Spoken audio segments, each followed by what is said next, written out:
Bismillahirrahmanirrahim. Assalamualaikum warahmatullahi wabarakatuh. Alhamdulillahi rabbil alamin. Wasi'al azimil ifdal. Wassalatu wassalamu ala Sayyidina Muhammadin al-mab'uthu litatsmima makarimal akhlaq. Al-mufaddalu ala kafatil makhluqati alal itlaq wa ala alihi masabihas sunnatil a'lam wa ashabihi al-badilina anfusahum litawdihas syara'i wal ahkam wa ala sairil a'immatil mujtahidin al-qa'imina bihafzina musiddin amma ba'du. Yang Allah muliakan para jemaah Masjid Jami Uswatun Hasanah yang dirahmati Allah. Rasa syukur kita kepada Allah Subhanahu wa taala atas nikmat iman dan nikmat kesehatan, sehingga kita insyaallah subuh yang berbahagia ini udah puasa keberapa kita? 6 ya? Alhamdulillah hampir seminggu. Mudah-mudahan Allah sampaikan kita 1 bulan penuh ini, dan Allah jumpakan kembali kita di Ramadan yang akan datang. Selawat dan salam marilah kita panjatkan kehariban junjungan Nabi besar kita Muhammad sallallahu alaihi wasallam. Mudah-mudahan kita kelak mendapat syafaatnya yaumil akhir, karena memang syafaat inilah yang akan menjadikan keberkahan kita di dunia maupun di akhirat. Apa makna keberkahan daripada selawat itu? Daripada kehadiran baginda Nabi besar Muhammad sallallahu alaihi wasallam sebagai Nabi Khatamun Nabiin, Nabi terakhir dan Rasul yang terakhir di akhir zaman.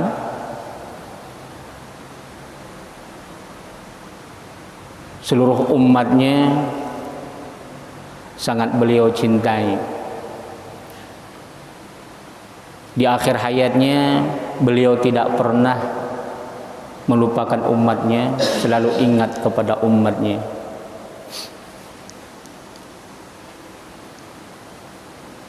Dan syafaat itu juga hanya karena cinta saja, lain lagi kalau kita mengamalkannya. Kelak kita akan mendapat ganjaran pertolongan Allah Subhanahu wa taala sebab kecintaan kita kepada baginda Nabi besar Muhammad sallallahu alaihi wasallam. Jadi Ramadan ini kita harus diuji. Kalau sekarang kita mengalaminya 2 kali ujian. Mungkin sekarang ini kita masih mengalami COVID-19. Juga kita diuji melaksanakan ibadah, menahan diri di tengah hari pada siang hari. Sabar pada siang hari, menahan diri dari segala yang membatalkan puasa, daripada makan dan minum. Termasuk juga bagaimana menahan untuk hati kita selalu bersih. Namun rukunnya adalah menahan daripada makan dan minum, termasuk juga hubungan seksual kepada istri yang halal, meskipun halal. Dan kita diuji juga bagaimana mencari keberkahan Ramadan ini. Sabar qiyamul lail, malam tarawih. Sabar kita taklim, mungkin seminggu sekali ya, kita ngadakan tausiah seperti ini sebagai pencerahan. Majelis ilmu di luar Ramadan saja sangat dijunjung dan dimuliakan oleh Rasulullah, apalagi taklimnya ba'da subuh. Kata Rasulullah ada 2 malaikat yang menyaksikan kita pada subuh yang berbahagia ini, yaitu malaikat penjaga malam, malaikat malam dan malaikat petang, siang maksudnya. Berkumpul pada waktu fajar menyaksikan kita salat fajar, salat subuh dan ta'lim. Ibadah yang paling tinggi martabatnya adalah ta'lim.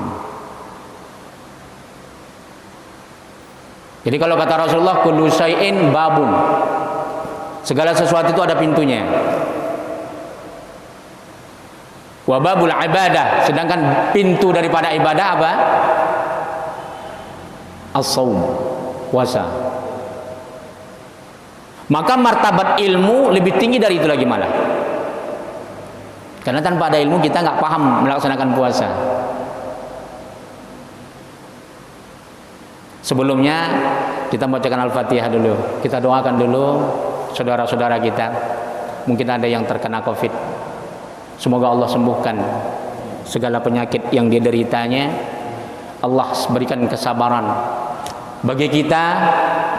Semoga Allah lindungi, dijauhkan kita dari segala, khususnya penyakit Covid ini sampai akhir hayat. Anak dan keturunan kita pun kalau bisa jangan sampai kena. Ya Allah, jauhkanlah kami dari segala penyakit ini khususnya. Tinggikan derajat kami ya Allah. Kalau ada jemaah kami, sahabat kami, kerabat kami, saudara kami ya Allah yang terkena, Rabbuna yashfihim, sembuhkan mereka ya Allah. Berikan kesabaran kepada mereka ya Allah. Bi barakati Al-Fatihah. A'udzu billahi minasyaitonir rajim. Bismillahirrahmanirrahim. Alhamdulillahi rabbil alamin arrahmanir rahim maliki yaumiddin. Iyyaka na'budu wa iyyaka nasta'in ihdinas siratal mustaqim. Siratal ladzina an'amta 'alaihim ghairil maghdubi 'alaihim waladdallin. Amin. Alhamdulillah. Kemuliaan Ramadan sangat kompleks. Sehingga kita setiap 1 bulan penuh ini setiap tahun, semua para kiai kita, para ulama kita, para asatiz kita akan selalu membentangkan fadail, kelebihan-kelebihan daripada bibarakati syahri Ramadan, keberkahan daripada bulan Ramadan. 12 bulan, 1 bulan Allah agungkan bulan Ramadan ini.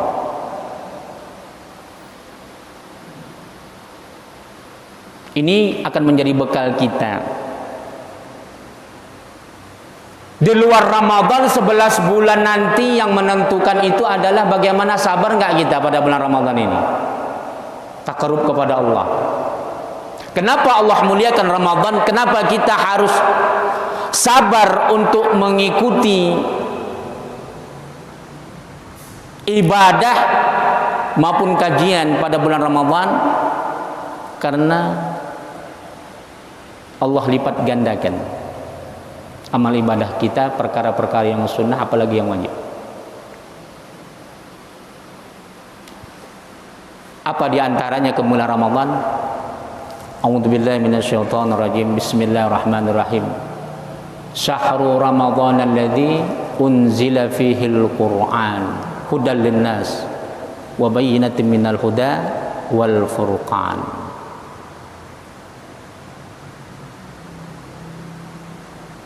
Bulan Ramadan,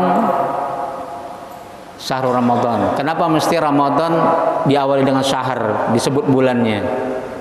Karena memang nggak boleh kata Rasulullah bilang Ramadan saja, untuk menunjukkan bulan Ramadan ya. Kalau kita mau mengatakan bulan Ramadan nggak boleh sebut Ramadan saja kata Rasulullah. Kenapa? Karena Ramadan itu adalah min asma'illah, di antara asma Allah, nama Allah.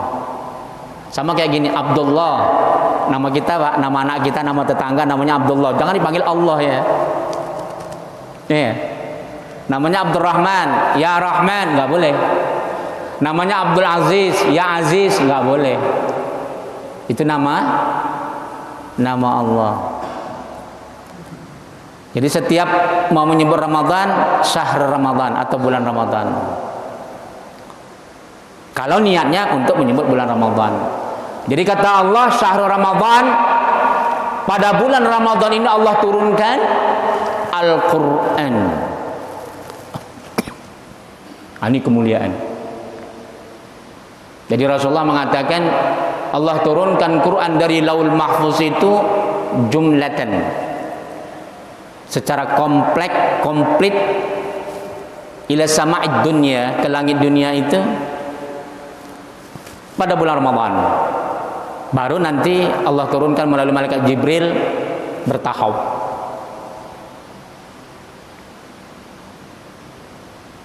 Kapan diturunkan pada bulan apa Al-Quran? Banyak riwayat mengatakan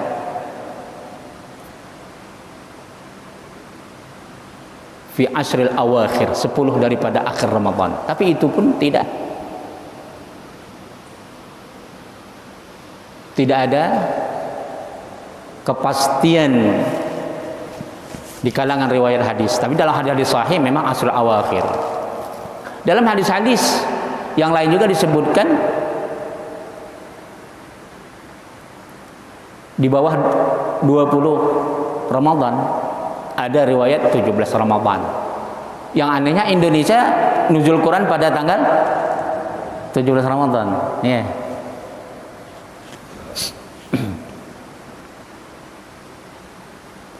Intinya adalah Al-Quran, kata Allah, aku turunkan pada bulan Ramadan. Sampai-sampai Ramadan dibikin nama-nama Allah sendiri. Untuk apa? Hudal linnas, petunjuk bagi manusia. Wa bainatin minal huda, memberikan hidayah. Wal furqan, apa itu? Untuk membedakan antara yang hak dan yang batil.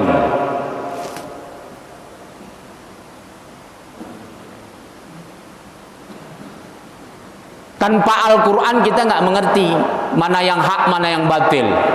Oh enggak lah Ustaz. Coba tengok itu orang Barat, orang Eropa, orang Jepang. Mereka mewah-mewah, kaya-kaya.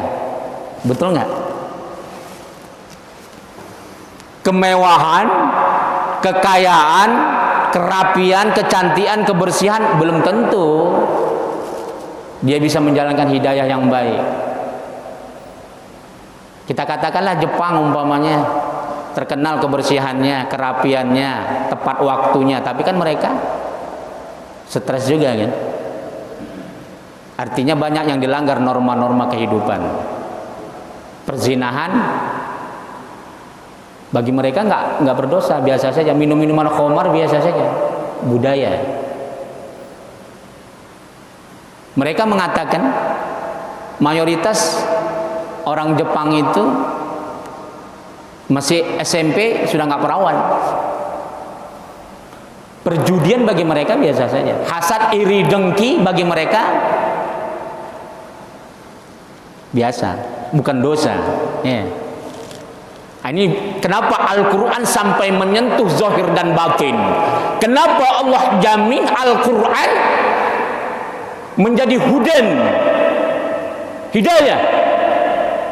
Kenapa Al-Quran Allah jamin sebagai benteng untuk membedakan yang hak dan yang batil? Silahkan uji. Mungkin bapak-bapak ada yang tamat daripada Eropa, ya, sekolah di Eropa, mau di Jerman, di Inggris, di Prancis, silahkan uji. Bagaimana kebiasaan budaya? Ya meskipun kita tidak menjamin negara kita juga yang mayoritas Islam ini sesuai dengan Al-Quran, tidak ya, karena memang kita sendiri memang tidak mengamalkannya kan?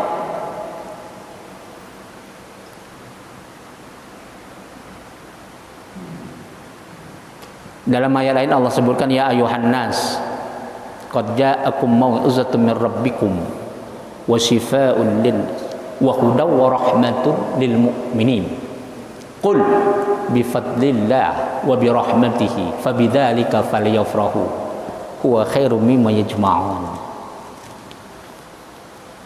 Ya ayuhan nas, itu khitabnya kepada manusia. Bukan hanya orang Islam, bukan hanya orang yang beriman, bukan hanya orang yang telah beriman, tapi khitabnya ya ayuhan nas, tentang Al-Quran. Qad ja'akum mau'izah.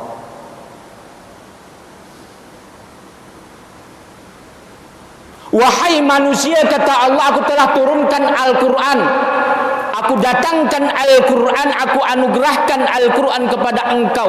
Manusia khitabnya, bukan hanya orang yang telah beriman. Sebagai apa? Mau'izah, menjadi edukasi, sebagai pendidikan. Wasifa'ul lima fusu', dan menjadi obat, syifa. Allah. Jadi ayat-ayat Al-Quran ini bisa juga jadi untuk bukan hanya asyifa secara zahir, bahkan secara batin terutama. Kalau secara zahir Allah bisa anugerahkan dari Al-Quran ini apa saja. Orang yang sakit bisa disembuhkan, cuman jangan seolah-olah Al-Quran itu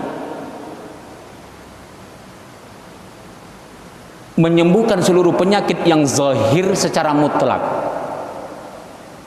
Itu tergantung kehendak Allah. Tujuannya kenapa? Di dalam ayat Quran itu di samping syifa secara mubasyaratan, ada syifa memang kita diminta Allah untuk mencari obat, mencari penawar penyakit yang kita derita di dunia ini. Jadi asyifa di dalam Al-Quran itu bukan ayatnya saja yang bisa digunakan untuk obat, dibacakan ayat Al-Quran sebagai syifa, tapi juga petunjuk bagaimana mencari obat. Ya, karena gini, ada dulu itu Mahathir Muhammad sekitar tahun 90-an lah, debat sama Profesor Dr. Harundin. Kebetulan Harundin ini kan dia ahli perobatan sunnah, artinya dengan zikir-zikir bisa mengobatin. Entah kenapa suatu hari Al-Ustadz Profesor Dr. Harundin berobat ke Australia, diledek, di apa namanya, kalau bahasa Sumateranya diejek, dikatain, diledek. Ya, katanya Quran bisa mengobati, kenapa mesti berobat ke Australia katanya. Karena Al-Ustadz Profesor Dr. Harundin itu sangat terkenal bukunya, Pak. Semuanya doa-doa penawar obat, maksudnya obat zahir gitu ya. Orang kena racun, kena santau, kena gangguan jin, sakit lever, sakit jantung, apa saja. Maka saya katakan tadi, ayat Al-Quran itu ada yang mubasyarah, yang langsung memang ayatnya yang bisa digunakan obat, tapi memang ayat Al-Quran itu memberikan kita hidayah untuk kita mencari bagaimana untuk menemukan obat. Makanya ulama-ulama kita dulu menggunakan ayat Al-Quran bukan hanya sekedar doa, tapi juga melahirkan teori-teori tip kedokteran. Makanya lahirlah kitab namanya Al-Qanun fit Tibb, undang-undang kedokteran. Siapa itu? Avicenna, Ibnu Sina.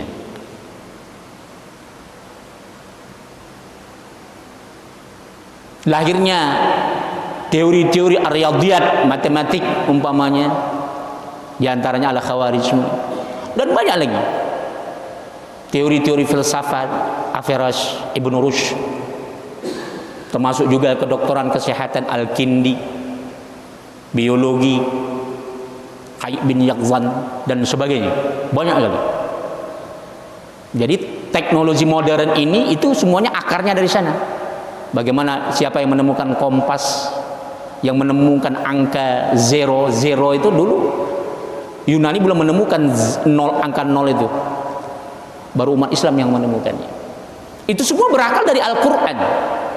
Jadi jangan sampai kita, wah, ini Seolah-olah kita ingin menghinakan Al-Quran. Ya udah, carilah kesembuhan dari ayat Al-Quran. Bukan berarti nggak bisa. Karena Rasulullah Sallallahu Alaihi Wasallam saja seorang Nabi yang maksum, yang terlepas daripada dosa dan kesalahan saja, pernah disantet ya.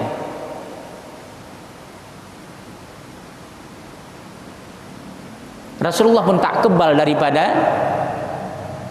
hantaman, lemparan orang. Rasulullah pernah patah giginya ketika perang di Uhud, pernah berdarah lututnya ketika dilempari Taif. Jadi kalau ada orang sekarang yang kebal, itu perlu dicurigai itu. Ya.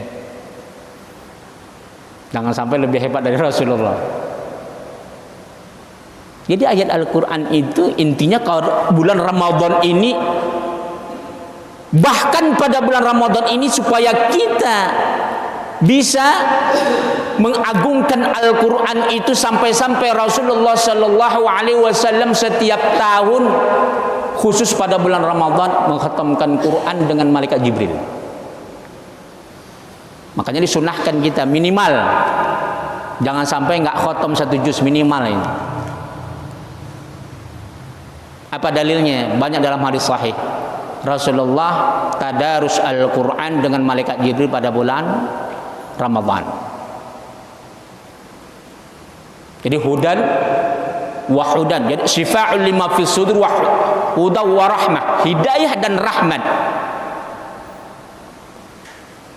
lil muttaqin. Tadi khitabnya linnas, untuk manusia, tapi kata Allah kenapa lil muttaqin? Hanya orang yang lil mu'min, hanya orang yang beriman.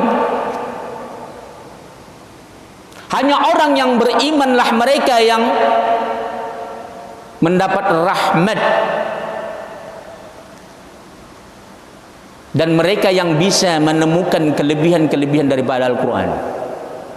Qul bifadlillah, katakan ya Muhammad, kata Allah, qul bifadlillah, dengan kelebihan Al-Quran ini, falyafrahu, kamu harus gembira. Khairum mimma yajma'un, kamu harus bisa bergembira lebih dari apa kata Allah? Khair, lebih tinggi martabatnya. Seandainya engkau dikasih harta seluruh dunia ini, maka Al-Quran itu kamu harus bisa lebih gembira dengan Al-Quran. Itu lebih baik dari seluruh alam jagat raya ini. Allah, ya. Makanya kita diuji. Kita taklim ini berapa menit ini? Ya nggak tahu menitnya ya, entah 100 menit, 200 menit juga kan. Sabar nggak? Bisa nggak kita gembira dengan taklim ini? Bisa nggak kita gembira dengan Ramadan ini? Falyafrahu huwa khairum mimma yajma'un, kata Allah. Kita harus bergembira, engkau harus gembira. Itu apa namanya? Allah Subhanahu wa taala menyuruh kita untuk farah, bergembira.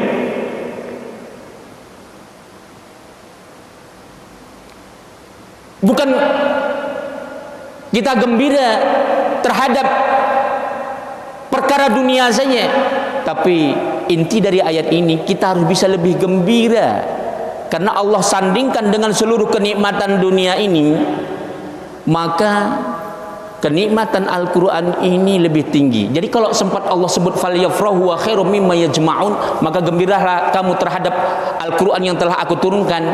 Lebih baik itu kegembiraan kamu terhadap Al-Quran ketimbang seluruh dunia dan seisinya, alam dan seisinya.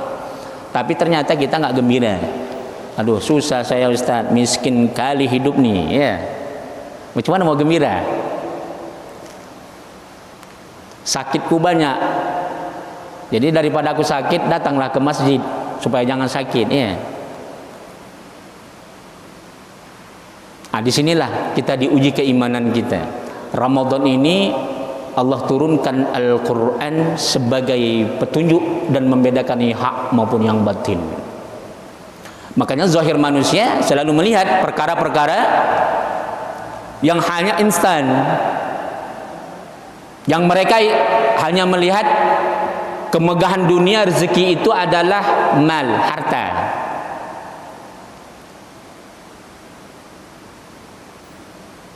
Jadi ketika Allah sebutkan tadi falyafrahu wa khairum mimma yajma'un, kamu harus bergembira sebagai orang beriman memiliki Al-Qur'an. Itu lebih baik kegembiraanmu daripada seluruh alam jagat raya ini. Tapi ternyata kan dalam kehidupan sehari-hari kita iri dengan tetangga kita yang kaya. Ya. Meskipun dia tak salat. Kita iri dengan tetangga kita yang jabatannya lebih tinggi. Kita iri dengan siapa saja yang mereka itu lebih kaya, lebih senang hidupnya secara materi daripada kita. Ketika kita merasakan materi itu kita dapatkan, seolah-olah itulah kegembiraan, seolah-olah itulah yang dikatakan rezeki. Kita lupa rezeki sehat. Berapa banyak orang yang kaya tapi impoten, umpama ya. Apa guna kekayaan kalau dia impoten? Berapa banyak orang yang kaya tapi dia nggak bisa makan apa-apa. Uangnya triliunan tapi nggak bisa makan apa-apa. Udah, itu kalau perkara dunia masih kecil. Bagaimana kata Allah, engkau kaya tapi tak beriman, tak salat. Makanya Allah berikan dalam Al-Quran itu peringatan sama kita. La tamuddanna ainaika ila ma matta'na bihi ajwajam minhum wala tahzan alaihim wala tahzan alaihim wakhfid janahaka lil mu'minin. Kata Allah, jangan sampai engkau tuh terlena. La tamuddanna, mad itu sudah, kata-kata mad itu adalah panjang, ditambah lagi sigatnya madda, sigat mubalaghah. La tamuddanna ainaik, jangan sampai kedua mata kamu lebih membanggakan orang-orang yang enggak salat, enggak puasa, duitnya banyak. Jangan sampai kamu lebih terlena dengan manusia yang enggak salat, enggak puasa, duitnya banyak, rumah sewanya banyak, pangkatnya tinggi. Udah, ini Allah yang cakap, bukan saya. La tamuddanna ainaika ila ma matta'na bihi. Apa namanya? Mata'na itu apa saja? Kemewahan mereka, perhiasan mereka. Wala tahzan alaihim, jangan pernah engkau wahai orang yang salat, wahai orang yang berpuasa, tahzan, duka cita, merasa iri dia, merasa rendah diri dia dengan orang kaya. Ada orang enggak salat atau orang-orang tak berakidah. Sebagaimana tadi kita sampel, kita bikin sebuah sampel, orang Jepang itu negara mewah umpamanya. Orang Eropa umpamanya negaranya lebih kaya dari kita umpama.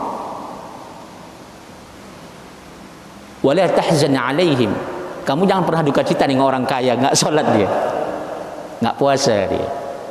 Yang lebih besar lagi, jangan kamu pernah duka cita merendahkan diri dengan orang karena kekayaannya. Wakhfid janahak lil mu'minin, kata Allah, kau harus merendahkan diri dengan orang yang saleh, kepada orang beriman. Yang paling tinggi apa? Ulama dulu. Yang kedua orang saleh, orang yang beriman. Ada orang beriman kere, dia tukang pemulung, tukang gali parit, lubang, bajunya compang-camping, kita remehkan dia. Tapi kalau ada orang berpangkat jenderal, nggak sholat, cium tangan kita dengan dia. Ya, ini Allah marah. Perintah tadi wakhfid, khafadha itu artinya apa? Mengurangi. Kita harus rendahkan janahak, sayap pundak kita ini. Kita harus bisa rendahkan, kata Allah, janahak lil mu'minin, kepada orang saleh. Bukan karena kekayaan mereka, kata Tuhan. Bukan karena dia jenderal, dia presiden. Kalau ada yang lebih beriman, lebih saleh, engkau harus lebih hormat kepada mereka. Ya. Inilah keagungan Al-Quran. Bagaimana apapun sukunya, apapun negaranya, apapun bahasanya, Allah sejukkan hatinya dengan Al-Quran. Allah tinggikan derajatnya meskipun dia orang yang tak memiliki harta benda. Kan kemarin viral itu ada ustadz, katanya kalau orang miskin itu karena doanya nggak betul katanya, ibadahnya nggak benar. Ada nggak? Saya nggak usah sebut namanya ya. Viral itu pak, terkenal ustadznya. Katanya orang miskin itu doanya karena nggak benar ibadahnya gitu. Allah la ilaha illallah. Ya wajar lah, memang ustadznya bukan ustadz yang punya latar belakang pendidikan agama, tapi sangat terkenal ustadznya. Ini kan pernyataan seperti ini bahaya ini. Abu Hurairah, Bilal bin Rabah, itu nggak usahkan dia punya rumah ngontrak pun tak sanggup, sampai dia diberikan Allah menumpang di Masjid Nabawi. Itu disebut dengan ghurfatus suffah. Mungkin saya kira silakan lihat YouTube-nya, nanti saya menerangkan tentang tasawuf Ibnu Khaldun, ulama-ulama para sahabat-sahabat kita yang sangat kere. Abu Dzar Al-Ghifari sampai meninggal dunia tak meninggalkan uang 1 sen pun, baju kapannya pun tak terbelikan, sampai sahabat yang membelikannya. Allah. Umar bin Khattab, para sahabat yang saleh, yang ma'ruf, yang mereka sudah berpangkat wali Allah, tak ada yang kaya. Abu Bakar Siddiq, Umar bin Khattab, Utsman bin Affan, Ali bin Abi Thalib, itu semua miskin. Itu belum lagi yang lainnya. Hati-hati mengeluarkan pernyataan yang tak benar. Masa miskin gara ibadah nggak benar? Ada juga lagi orang sudah S3 mengatakan kalau dia sakit itu sholatnya nggak betul katanya. Ini pernah saya dengar ini. La ilaha illallah. Imam Syafi'i penyakitnya lebih dari 40 macam. Saya mau tanya, Imam Syafi'i betul nggak sholat dia? Berapa miliar umat manusia mengikuti ajaran Imam Syafi'i tentang sholat? Itu baru sholat, belum lagi yang lain. S3 pak. Inilah dia. Kalau kita tidak berakal daripada kitab-kitab turas ulama-ulama kita yang sudah 1000 tahun, 600 tahun, 700 tahun yang dipegang oleh jumhur muslimin, ini yang kita khawatirkan. Kalau kita mengeluarkan pernyataan-pernyataan tidak pernah didasari daripada ulama-ulama yang mu'tabar, belum lagi yang bersumber daripada Quran dan sunnah sahabat tabi'in. Maka kesimpulannya adalah subuh yang berbahagia ini mudah-mudahan Allah anugerahkan kita puasa kita ini keberkahan, diterima amal ibadah kita. Karena ibadah puasa ini bukan hanya sekedar kita menahan diri. Karena kata Rasulullah, kam min sha'imin min siyami ilal ju' wal atas. Berapa banyak orang yang berpuasa kata Rasulullah, daripada puasanya itu dia hanya merasakan haus dan lapar saja. Makanya penting ada tausiah ini, supaya ibadah kita 1 bulan ini Pak ada filternya. Jangan sampai kita sibuk puasa tapi itu ternyata kata Rasulullah ilal ju' wal atash, kita hanya merasakan lapar dan dahaga saja. Kesimpulannya apa? Supaya kita jangan terjebak puasa kita sia-sia, hanya 2: as-safa'ut tauhid wal ma'rifah. Kata ulama sufi yang bersumber daripada Quran dan sunnah. Apa kata Abu Yazid Al-Bastami?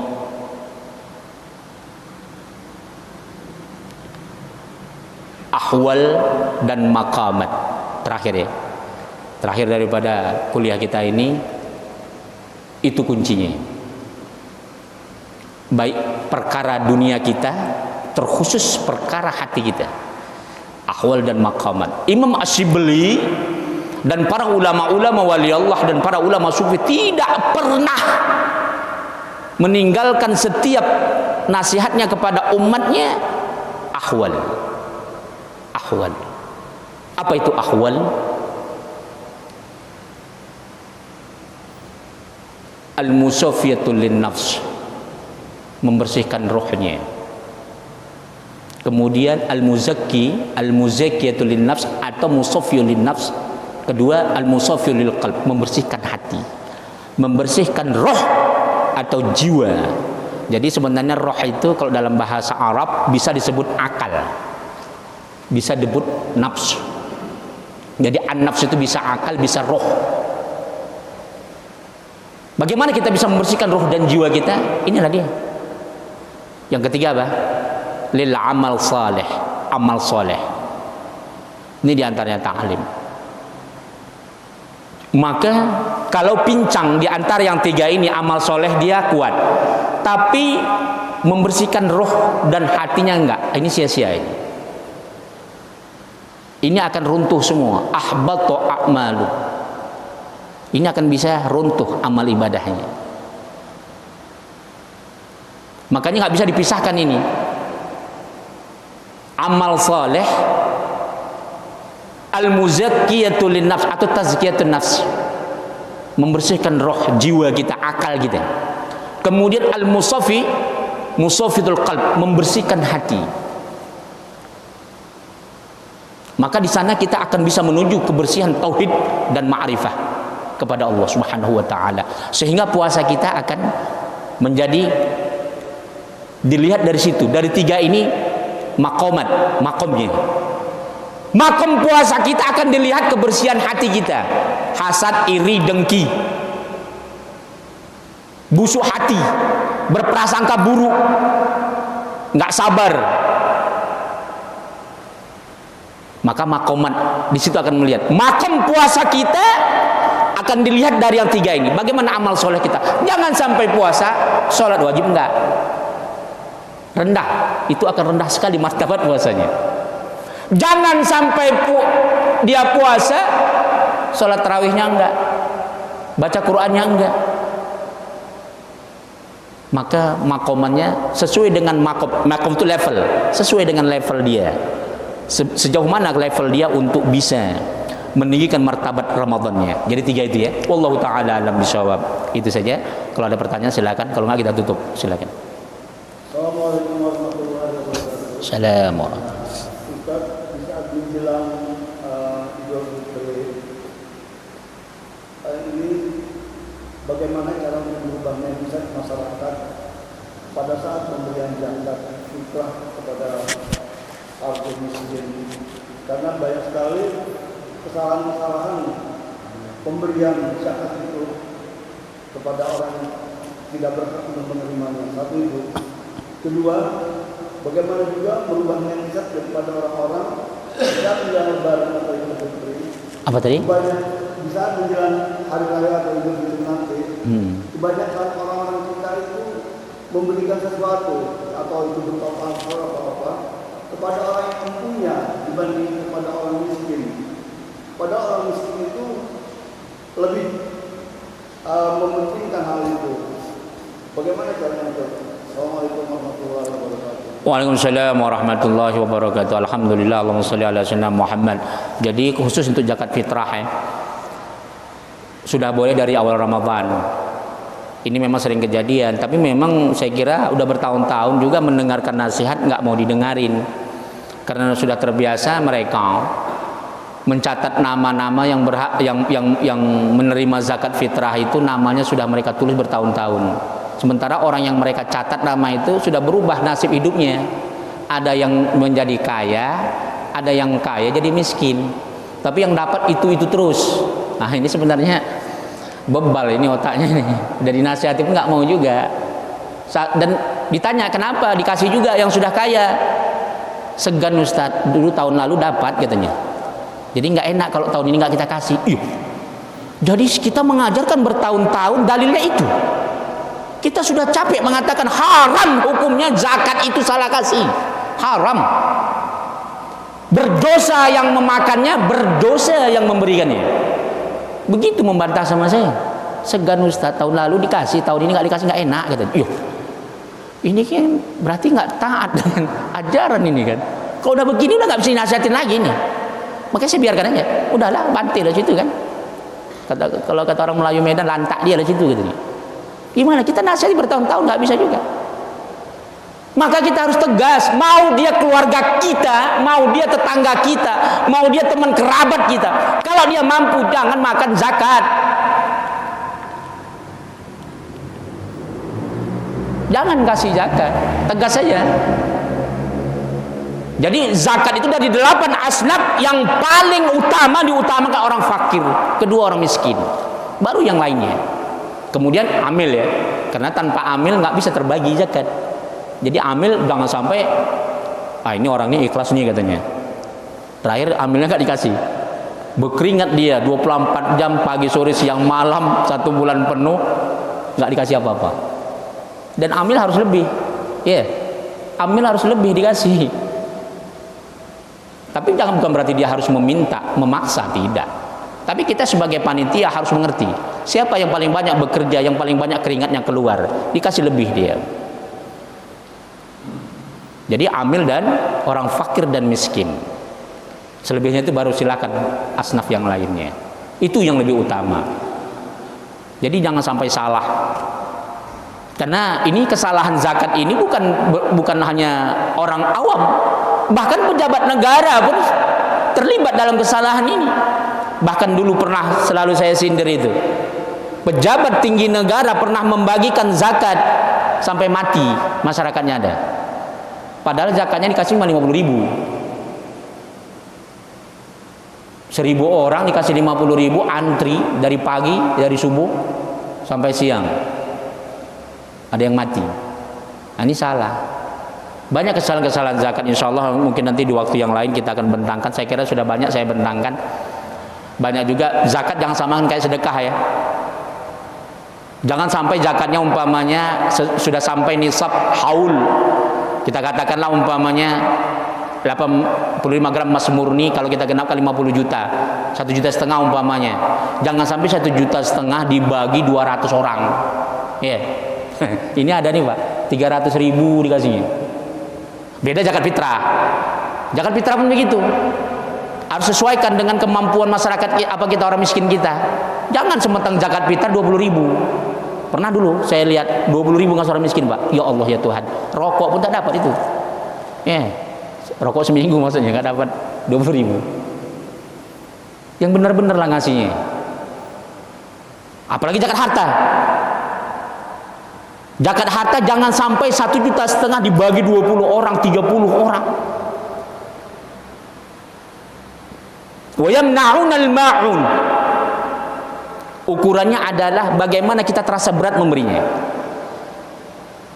Kalau 1,5 juta kasih 750.000, kasih 1 juta, atau kasih semuanya 1 orang. Ini enggak 50.000 dibagi entah berapa RT. Itu dia ya. Jadi intinya zakat fitrah dan zakat mal jangan sampai salah. Jangan sampai salah. Jangan sampai salah mengasihnya, jangan sampai salah mengeluarkannya. Itu dia ya. Wallahu taala alam bisawab. Itu saja ya. Kita tutup. Silakan.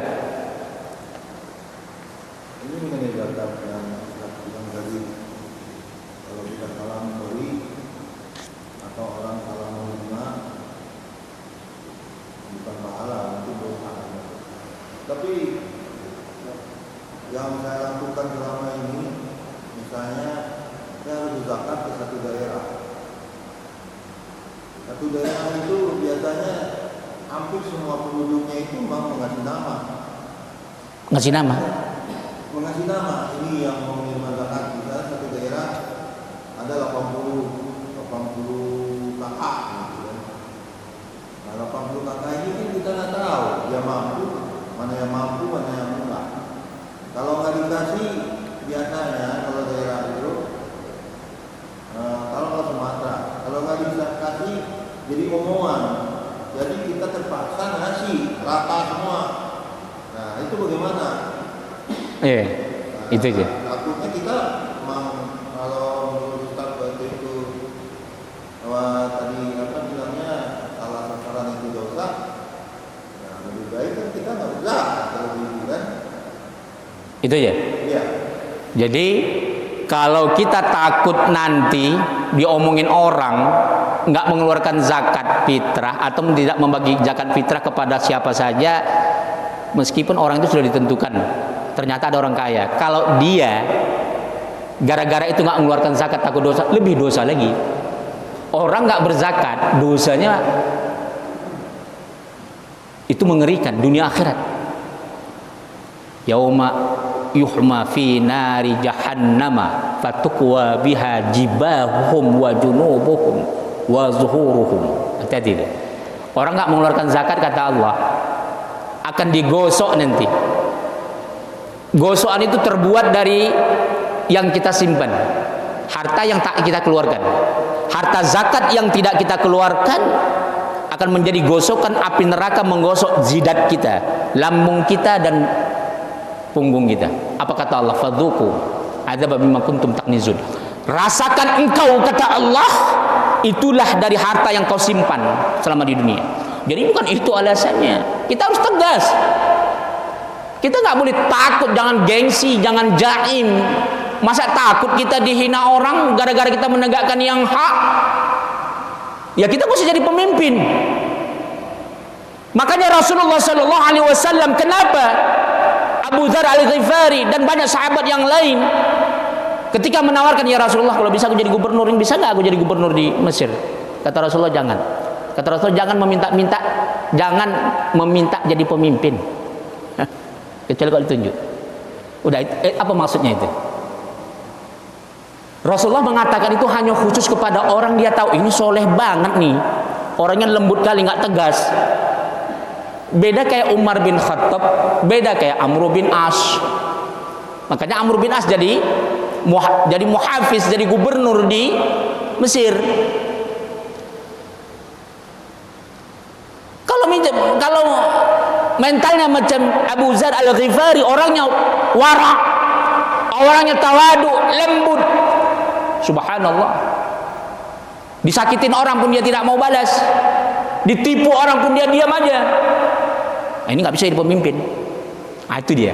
Jadi letakkan jabatan kita. Kalau kita nggak berani tegas dengan orang, meskipun orang yang terdekat sama kita. Pemimpin atau ulama itu, terutama ulama ahli fatwa, lisannya itu meskipun pahit, dia tidak akan pernah gentar sama siapapun. Makanya Allah jamin, wasbir nafsaka ma'al ladzina yad'una rabbahum fil ghadati wal 'ashyi wal yuriduna wajha wa la ta'du 'ainaka 'anhum turidu zinatil hayatid dunya wa la tuti man aghfalna qalbam an dzikri wa tabahawahu fa kana amruhu furuta. Ingat, segala perkara engkau akan sia-sia, kata Allah, kalau engkau enggak sabar dengan ulamaku. Kamu harus tunduk dan taat kepada ulamaku meskipun pahit lisannya. Kamu harus sabar. Jangan kau palingkan kedua matamu dengan mereka. Kamu lebih tunduk, lebih taat kepada orang yang mengikuti hawa nafsunya, pejabat yang kaya, yang bisa menyenangkan hatimu dengan hartanya. Makanya apa sanksinya? Wa man la yujib da'iyallah. Ini dalam Quran nih, dalam Quran. Wa man la yujib da'iyallah. Walaysa lahu bimu'zizillah wa laysa lahu min dunillahi awliya. Tsumma la yunsarun. Ulaika fi dhalalin mubin. Barang siapa yang mereka terang-terangan membantah ucapan ulama. Kata ulama haram ngasih zakat dengan orang yang tak punya haknya, yang bukan haknya.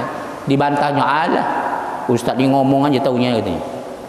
Udah, sengaja dia membantah perkara yang wajib, melecehkan. Wa man la yujib da'iyallah. Hati. Itu azab langsung diturunkan Allah dua, Pak. Di akhirat lebih pedih, di dunia apa kata Allah? Aku tidak akan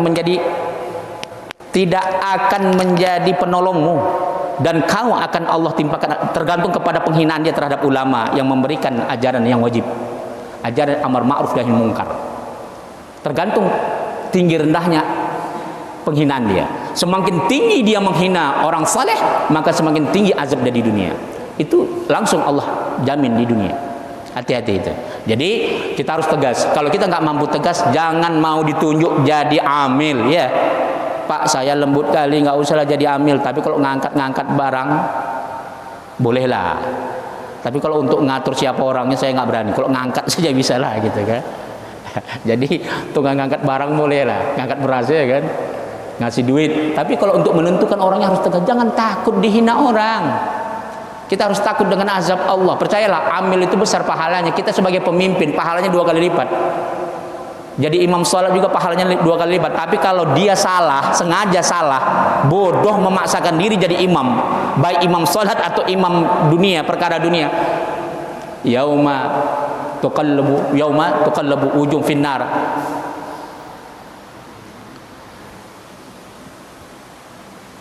Ya laitana ata'ana Allah ata'ana Rasul wa qalu rabbana inna ata'ana sadatana wa kubara'ana fa'adalluna sabila rabbana atim di'fain minal adab wal'anhum la'nan kabira. Hati-hati. Orang yang sesat gara-gara kita pimpin. Ada ulama yang menyesatkan umatnya. Nanti di akhirat kata Allah, apa pengikutnya yang sesat tadi? Ya Allah, aku ternyata disesatkan sama itu pemimpin. Laknatlah dia ya Allah 2 kali lipat azab daripada aku. La ilaha illallah. Itu Allah yang cakap dalam Quran ya. Di akhirat nanti kita akan dilaknat sebagai pemimpin yang tidak adil, sebagai pemimpin yang zalim, yang semena-mena. Jadi intinya harus berani ya, harus tegas. Kalau nggak tinggalkan amanah orang. Wallahu taala alam bisawab. Itu aja ya. Al-Fatihah. A'udzubillahi minasyaitonir rajim. Bismillahirrahmanirrahim. Alhamdulillahirabbil alamin. Arrahmanir rahim. Maliki yaumiddin. Iyyaka na'budu wa iyyaka nasta'in. Ihdinas siratal mustaqim. Siratal ladzina an'amta 'alaihim ghairil maghdubi 'alaihim waladdallin. Amin. A'udzubillahi minasyaitonir rajim. Bismillahirrahmanirrahim. Allahumma jahadal majlis barakatan wa mubarakah wa ba'id alaina fitnatan minad dunya wal akhirah walhamdulillahi rabbil alamin. Assalamualaikum warahmatullahi wabarakatuh.